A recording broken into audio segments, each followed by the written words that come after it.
Welcome. In this video, we're going to show you how to disable calls on Telegram.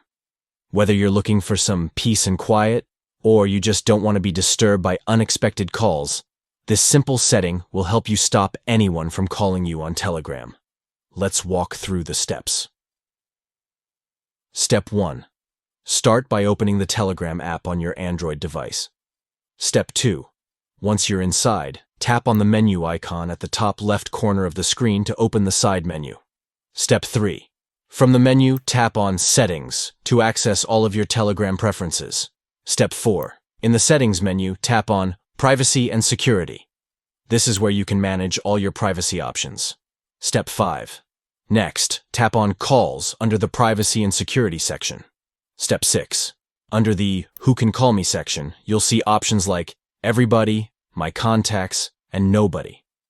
To disable all incoming calls, select Nobody. Step 7. Finally, tap on the check icon at the top right to confirm your selection. And that's it. You've now disabled calls on Telegram. No one will be able to call you unless you change the settings again. If this video was helpful, don't forget to like, share, and subscribe for more Telegram tips and tutorials. Thanks for watching.